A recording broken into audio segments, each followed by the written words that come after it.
प्रयोग संख्या है 9, हम लोग बात करेंगे उद्देश्य इसका देखेंगे। उद्देश्य क्या है? अमीटर तथा वोल्टमीटर की सहायता से ओम के नियम का सत्यापन करना तथा दिए हुए तार के पदार्थ का विशिष्ट प्रतिरोध ज्ञात करना। ठीक है, तो विशिष्ट प्रतिरोध तो तब हम निकालेंगे जब हमें आर का मान पता हो जाएगा। तो सबसे पहले तो हम ओम के नियम का सत्यापन करेंगे, अर्थात जो अपने पास तार दिया रहेगा, एक तार रहेगा। आवश्यक उपकरण पहले देख लेते हैं। इसके आवश्यक उपकरण क्या क्या चाहिए? अमीटर चाहिए। अमीटर देखिए अपने पास ये है, ये अमीटर है। ठीक है, और उसके बाद में एक वोल्ट मीटर चाहिए, तो वोल्ट मीटर मैंने ये ले लिया है। और फिर चाहिए एक धारा नियंत्रक, रियोस्टेट है, तो ये हमने एक रियोस्टेट ले लिया है। ठीक, और फिर चाहिए संचायक सेल। संचायक सेल की जगह पे हमने ये 9 वोल्ट की बैटरी का इस्तेमाल कर लिया है। ये लगभग थोड़ा डिस्चार्ज है, लेकिन ठीक है, इससे काम चल जाएगा अपना। फिर चाहिए मुझे ये जो है प्लग कुंजी एक चाहिए, तो ये हमने ले लिया है एक प्लग कुंजी यहाँ पे। और उसके बाद में कुछ कनेक्टिंग वायर चाहिए, और प्रायोगिक तार हमको एक चाहिए जिसका हमें रेजिस्टेंस निकालना होगा। मतलब ये आप देखिए, ये तार आपको दिख रहा होगा, ये पतला सा तार है, इसके बीच में मैंने जोड़ा हुआ है। अभी मैं कनेक्टिंग कैसे करते हैं, कनेक्शन कैसे करेंगे उसको हम बताएंगे, लेकिन पहले आप और ये संबंधक तार, इतनी सारी चीज़ें हमें ज़रूरत है। अमीटर, वोल्टमीटर, धारा नियंत्रक, संचायक सेल, प्लग कुंजी, प्रायोगिक तार तथा संबंधक तारें, ये सारी चीज़ें हमको चाहिए। ठीक है, अब देखो कनेक्शन हम इसमें कैसे करेंगे। वैसे आपको पता होगा कि ओम के नियम का सत्यापन करने के लिए हमें जो है ओम का नियम के सत्यापन करने के लिए हमें जो है B/I बराबर R, मतलब ये नियतांक जब प्रूव कर देते हैं तो हमारा ये सत्यापित हो जाता है। तो इसके लिए हमें करना क्या पड़ेगा? सबसे पहले देखो विशिष्ट प्रतिरोध निकालने के लिए फार्मूला जो हम इस्तेमाल करेंगे, देखो हम जानते हैं जो प्रतिरोध होता है वो लंबाई के अनुक्रमानुपाती होता है और अनुप्रस्थ तार के अनुप्रस्थ काट के क्षेत्रफल के व्युत्क्रमानुपाती होता है। तो फाइनली हम यहाँ से कह सकते हैं कि R बराबर हो जाएगा rho times L by A, या R directly proportional L by A, तो R बराबर rho times L by A. यहीं से ये जो रो है एक नियतांक है जिसे जो है तार का विशिष्ट प्रतिरोध कहते हैं, और इसकी वैल्यू अगर हम फाइंड आउट करेंगे तो ये हमको मिल जाएगा RA/L, और A की वैल्यू रख देंगे तो पाई R स्क्वायर, यानी हमको मिल जाएगा R times pi R square by L। अब यानी हमें उस तार की रेडियस पता करनी है और तार की लंबाई पता करनी है, और अगर हमें उस तार का प्रतिरोध पता है तो हम उस तरह से क्या कर सकते हैं, यहाँ से कैलकुलेट कर लेंगे और विशिष्ट प्रतिरोध का मान निकाल लेंगे। ठीक है, तो चलिए सबसे पहले हम इनका कनेक्शन देखते हैं।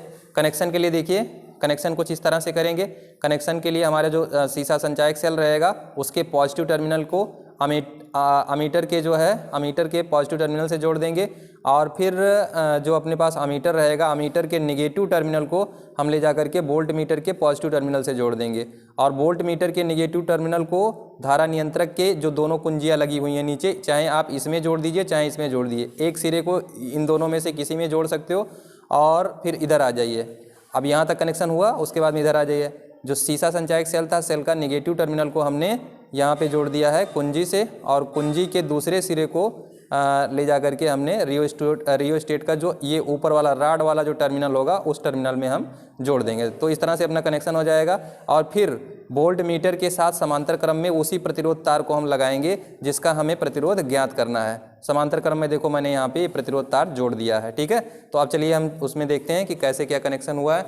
सबसे पहले इधर देखिए, ये अपने पास जो है सेल है, और सेल में हमने जो है इसका ये पॉजिटिव टर्मिनल है, तो पॉजिटिव टर्मिनल देखिए इधर पॉजिटिव टर्मिनल ये आकर के यहाँ पे अमीटर के साथ, अमीटर के पॉजिटिव टर्मिनल के साथ मैंने जोड़ दिया, और फिर अमीटर के जो दूसरा टर्मिनल है नेगेटिव टर्मिनल, इसको मैं ला करके जो है वोल्ट मीटर के पॉजिटिव टर्मिनल के साथ जोड़ दिया, और उसके बाद में इसके नेगेटिव टर्मिनल को ये तार के माध्यम से हमने ले जा करके रियोस्टेट के एक सिरे, चाहे आप इससे जोड़ दीजिए चाहे इससे जोड़ दीजिए, कोई दिक्कत नहीं है। फिर यहाँ तक कनेक्शन हुआ। अब फिर से सेल के पास चलते हैं। सेल के जो नेगेटिव टर्मिनल है, सेल का ये नेगेटिव टर्मिनल है, और नेगेटिव टर्मिनल को हमने ला करके ऐसे, ये देखिए इसको हमने यहाँ जो है एक कुंजी से जोड़ दिया है। कुंजी में ये लगा सकते हैं, इसको इंसर्ट करेंगे तो कनेक्शन कंप्लीट हो जाएगा, और इसको बाहर निकाल देंगे तो कनेक्शन ब्रेक कर जाएगा। और दूसरे तार को हम ले जा करके जो अपना रियोस्टेट था, धारा नियंत्रक है ये इस तार को ला करके हमने इसको इसके साथ जोड़ दिया। ठीक, तो ये कनेक्शन का हो गया। और जो हमारा प्रतिरोध तार है जिसका हमें प्रतिरोध ज्ञात करना है, हमने ये लिया हुआ है, ये तार है। ठीक है, प्रतिरोध तार है, इसको हम वोल्ट मीटर के साथ समांतर क्रम में इस तरह से ऐसे जोड़ देंगे। ठीक है, तो अब हम जो है अपना ये कुंजी यहाँ पे इसमें इंसर्ट कर देते हैं और कनेक्शन को पूरा कर देते हैं। तो ये मैंने इसमें लगा दिया। ठीक है, और उसके बाद में अब आप देखिए यहाँ पे आप जैसे ही मैं कुंजी को लगाता हूँ अपना कनेक्शन एकदम सही है। यहाँ पे आप देखिएगा ये, तो आपको इसका रीडिंग नज़र आएगा। इधर से देख लीजिए, इस तरह से जैसे ही मैं इसको लगाऊंगा तुरंत जो है आपको रीडिंग यहाँ पे मिलेगी। ठीक है। और रियो स्टेट से यहीं आप रखो, रियो स्टेट से हम इसको कंट्रोल कर रहे हैं।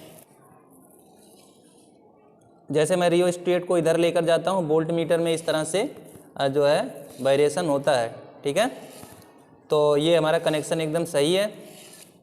अब अमीटर में दिखाइए, यहाँ पे अमीटर में भी आप देखिए रीडिंग इस तरह से कुछ बदल रही है। ठीक है।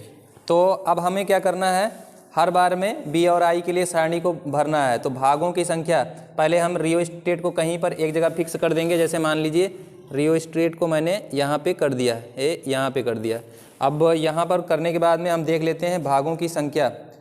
भागों की संख्या मतलब वोल्ट मीटर पर भागों की कितनी संख्या है, यहाँ पर देखिए। तो यहाँ से ये भागों की संख्या काउंट कर लेंगे कि कितने भाग हैं, मतलब जो ऐसे ऐसे लाइन खींची हुई है यही भाग हम कैलकुलेट कर लेंगे। ठीक है। तो मुझे लग रहा है 2 भाग हैं और यहाँ पर ऐसे भागों की संख्या में 2 भर देंगे। फिर बोल्ट में जो है इसकी रीडिंग कितना वोल्ट मीटर हो जाएगा। जैसे देखिए यहाँ पे ये 0.5 है और 0.5 को जो है 0 से लेकर के 0.5 है। तो यहाँ से आप इसकी रीडिंग ले लेंगे कि ये 0.0, इसको 10 में भाग करें तो 2 से गुणा करना पड़ेगा आपका, ये हो जाएगा 0.01, है ना। 0.01 वोल्ट इस समय इस पर शो कर रहा है। तो यहाँ पे हम लिख देंगे 0.01। फिर इसी तरह से अमीटर का पाठ्यांक लेंगे। अमीटर पर हम लेंगे भागों की संख्या, और भागों की संख्या लेने के बाद में उसको हम यहाँ पर फिल कर देंगे कि कितने भाग हैं। और फिर एम्पियर, मतलब यहाँ पर वो अमीटर कितना रीडिंग दे रहा है उसको हम ले लेंगे। देखिए 0 है ये, और 0 से लेकर के ये 0.5 है, और उसके बाद में कितने, मतलब यहाँ से यहाँ तक का जो करंट होगा वो ना 0.5 एम्पियर का करंट ये शो करेगा। लेकिन हमारा 0.5 तो है नहीं, तो हम क्या करेंगे 0.5 को ये पूरा टोटल खाने जितने हैं भागों की संख्या से भाग कर देंगे, तो अपने पास रीडिंग पता चल जाएगा करंट एम्पियर में। ठीक है। तो हम यहाँ पर उसको यहाँ पर फिल कर लेंगे।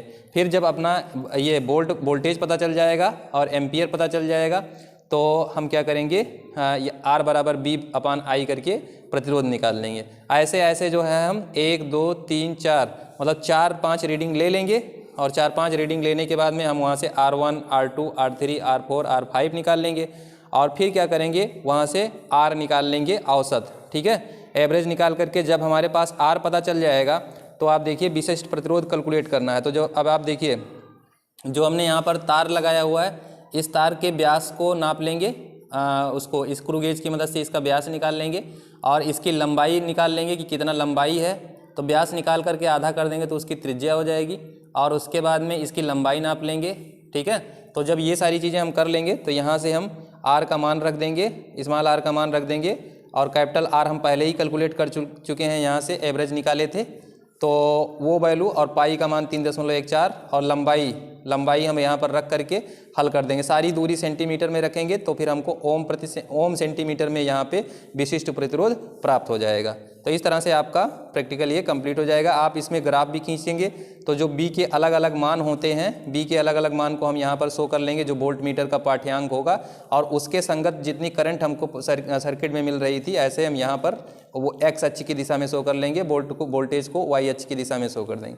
इनके बीच में जब हम संगत पोटेंशियल को ऐसे मिला करके जब पॉइंट ऐसे ड्रा करेंगे सबको मिला करके, तो हमें जो ग्राफ प्राप्त होगा वो सरल रेखा में प्राप्त होगा। अर्थात इससे पता चलता है ओम का नियम, यानी B/I बराबर ऑलवेज क्या होता है, कांस्टेंट, और इस तरह से ओम के नियम का सत्यापन हो जाता है।